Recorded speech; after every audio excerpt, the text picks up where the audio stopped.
The Red Sox have hit the road to the beautiful city of Toronto, Canada for a 4-game series. The roof is open tonight as the Red Sox look to get back on the winning side of things and seeing the reigning American League champs. And the Sox have the man who's been their ace all year on the bump. Sonny Gray looking for his 15th win of 2026. Jameson Taillon on the mound as a Blue Jay for the second time. Taillon is a 34-year-old right-hander. Nick Sogard, the shortstop, he misses away.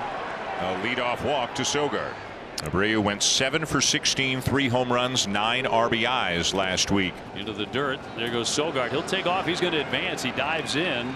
He is safely there in the scoring position on a wild pitch. A runner at second, 1 out, and the 3-1 to Abreu is high, ball 4. The second walk given up in the inning by Jameson Taillon. So the Red Sox have something brewing right away. First and second, 1 down, and Contreras to step in. The 2-2 pitch. Got him to chase. 2 down. Really slowed it up that time after the cutters and sinkers and 4-seamers. He goes to the curveball. The batter is the DH, Masataka Yoshida. And a ground ball down to first. Guerrero's got it. Makes the play unassisted. And Taillon pitches out of trouble after a couple of walks. Nothing across for the Red Sox. It's the right-hander Sonny Gray, 14-2, 2.78 ERA. Red Sox have had 4 pitchers who've won 15 of their first 17. Lucas 270. He's hit 6 home runs. High fly ball into right. Abreu moving over to make the play. 1 down. A new acquisition for the Blue Jays, Brett Bateman. And he's going to miss there, but a challenge by the Red Sox by Wong on the pitch. That's a good job. ABS powered by T-Mobile. It is a strike, and he's done. Boston has 2 challenges remaining. And Bateman strikes out. Yeah, think about it, right? Old school, that's ball 4. Vlad is up. Here comes Springer. All of a sudden now you're like 2 outs, nobody on. But Vladimir Guerrero Jr. for the year, 261, 7 homers, 46 runs batted in. Pop this one up on the infield. And a play for Seigler. And he is there to make the catch, and they're going to go 1-2-3 in the first. On to the second inning. Blue Jays and Red Sox knotted up 0-0. Caleb Durbin leads it off against Jameson Taillon. 1-2, a swing and a miss, and Taillon has his second strikeout of the night. Jaron Duran will ask for time. Lefty hitter just over the Mendoza line at 201 with 16 homers. And a ground ball out to second to his left. Josh Smith, one of the newcomers, makes the play. 2 down. The 0 pitch. Fly ball left field. But it's not going to hurt Taillon. Sanchez the catch. Will finish the Taillon Canadian root story in an inning or so, but he's off to a nice start here tonight. George Springer to lead it off for the Blue Jays. No score as we get to the bottom of the second inning. High fly into right field, but a play for Wilyer Abreu. Sonny Gray is set down the first 4 tonight. 1 gone in the second. Flip down the line. Duran on the run and runs it down. Right up against that side fence. 2 down. Here's Jimenez, the shortstop. He's a 238 hitter with 8 home runs. This one's right at the feet of Contreras. And that's going to be a very quick inning. Once again, a 9-pitch inning for Sonny Gray. We go to the bottom of the third. Charles McAdoo just up. Fly center field, a play for Cedon. And the first man gone in the 3rd inning for Toronto. As Gray has opened the night by setting down 7 in a row, and he'll get Josh Smith, the second baseman, here. 1-2. And pumped in there, and he knew it. That's strike 3 as he takes it for the second out of the inning. 2 down, bottom 3. No score in Toronto. This is lifted to right center field. A long run for Abreu, and it'll bounce between him and Rafaela. And Valenzuela is at second with the first Blue Jays hit of the night. Valenzuela, the runner at second with 2 down. The 2-2 coming. And ground ball to first. Backhanded by Wilson. The flip on to Gray for the out. Sonny Gray gets out of the inning. Well, not much going on yet for the Red Sox or Sox fans here in Toronto. Nothing game to the bottom of the 4th inning. Brett Bateman will lead things off against Sonny Gray. Socked that one into left field. Durant right there, though.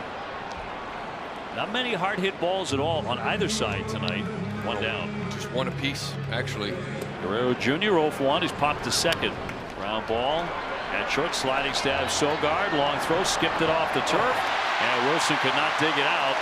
So Guerrero Jr. will be on with a hit. 0-2 with a runner holding. And now scoot away from Wong, and that'll advance Vladimir up to second on a wild pitch. Here's his 1-2 to Springer. And a pop up. Right field shallow. Seigler out. getting underneath. He'll make the catch. Vladimir holding at second. 2 down. Big out there for Sonny. All right, here is Jesus Sanchez. That hit him, I think. He's down. It looked like it bounced in and hit him in the foot. The appeal to third, but he did not swing, so it's going to be a hit by pitch, and Sanchez will head down to first. And here's a guy who's been pretty clutch for the Blue Jays in recent days, Andres Jimenez. 1-2. And in there, strike 3. Frozen 93 to strike out Jimenez. 2 left. Down to the field, and here's Hazel. Dan, a Blue Jays official, is giving me an update on Jameson Taillon. He was removed from tonight's game with right forearm discomfort. Still 0-0 into the bottom of the 5th inning. Charles McAdoo bats for the Blue Jays. Blue Jays have 2 hits off of Sonny Gray. Fly ball to right field, hit pretty well. Abreu going back, turning, watching, and it's gone. Opposite field home run for Charles McAdoo, his 2nd big league homer, and it's 1-0 Blue Jays.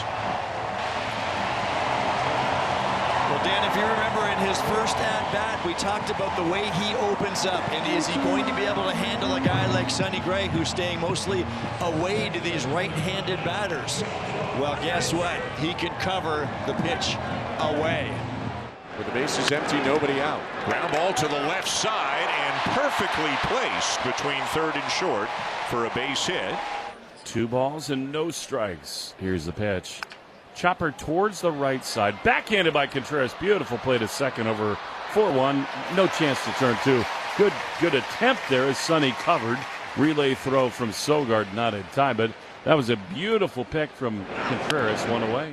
Lucas hits a ground ball. It's fair, and now they got Valenzuela hung up, and the throw goes into left field.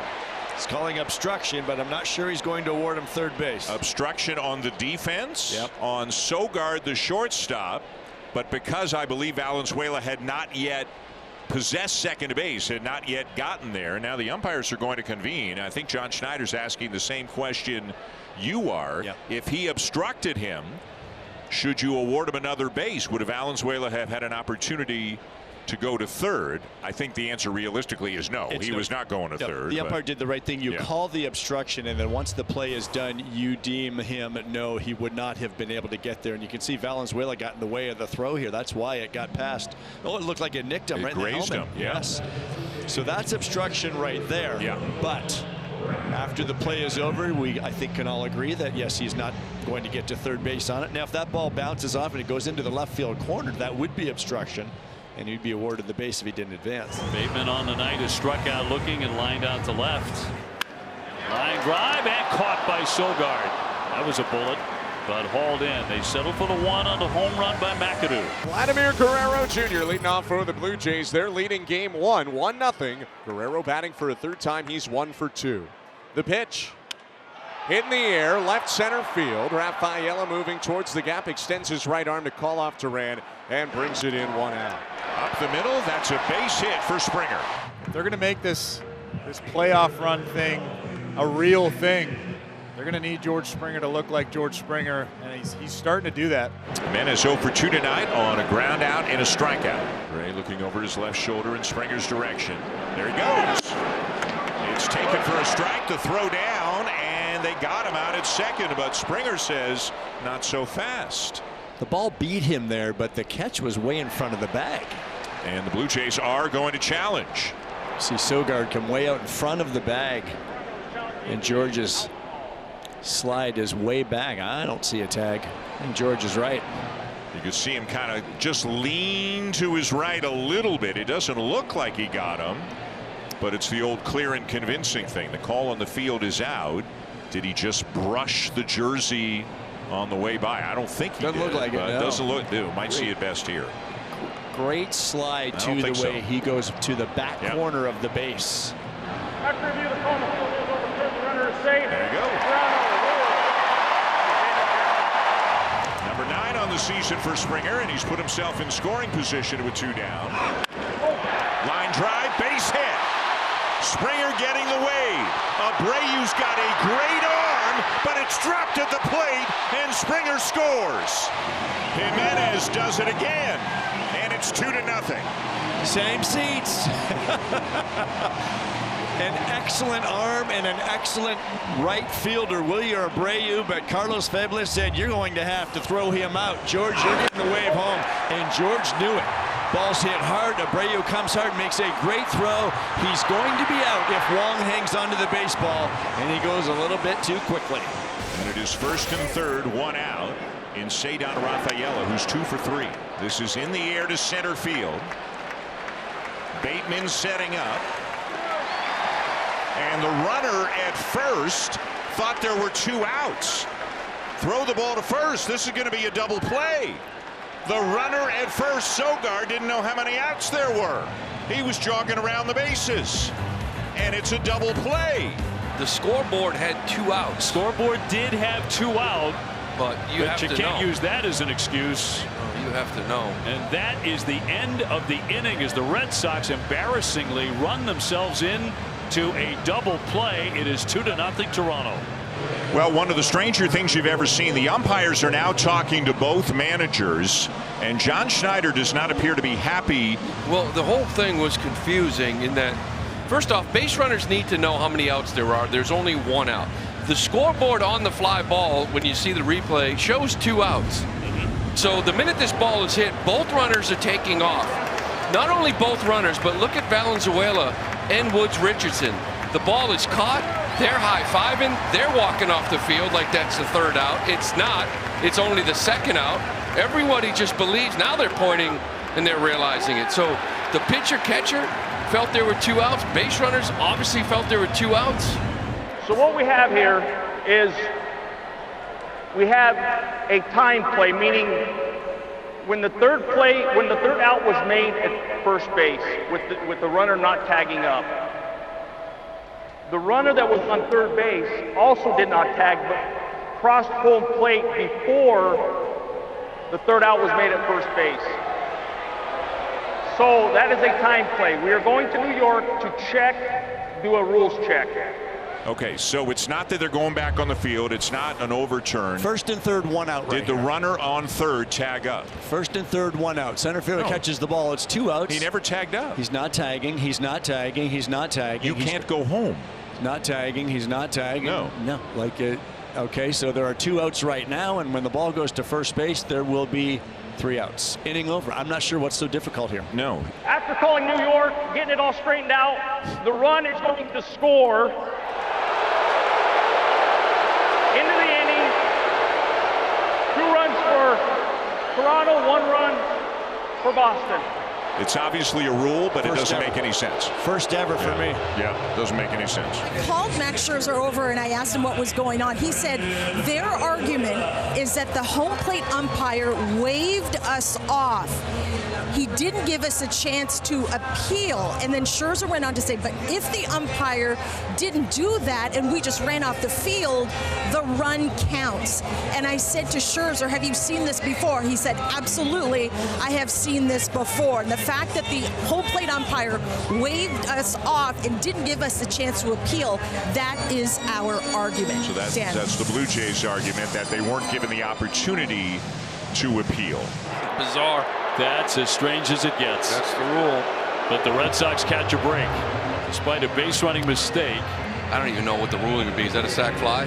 So here's a look at the rule. 509C4. Appeal plays may require an umpire to recognize an apparent 4th out. This is what Lou was talking about. If the 3rd out is made during a play in which an appeal play is sustained on another runner, the appeal play decision takes precedence in determining the out. For the purpose of this rule, the defensive team, which is of course Toronto, has left the field when the pitcher and all the infielders have left fair territory. Red Sox grab a run on the so-called 4th out. And Louis Varland is on looking for a save here. If they don't appeal before the defense leaves the field. This is lined into right center. This is trouble. This is all the way to the wall. Duran can fly. He may be thinking 3. He will stop at second with a leadoff double. The tying run is in scoring position with nobody out here in the 9th inning. Steeler shows bunt and he gets it down. Varland will make the play to Guerrero, but the sacrifice moves Duran. The tying run to third with 1 out. The 1-2 pitch. Got him. Now Valenzuela's got to be careful. He looks the runner back. He makes the play. 2 down. Garland trying to finish it right here. The 3-2. Grounded to first. Guerrero's got it, and the Blue Jays will win it. Save number 25 on the season for Louis Varland. Blue Jays take the opening game of this series by a score of 2-1. This team continues to rebound. They did it all week on the road. Tough week away from the Rogers Center, and oh, are they ever happy to be back. Well-pitched game. An unfortunate injury to Jameson Taillon has to leave this game, but the bullpen seals things, and they just score enough.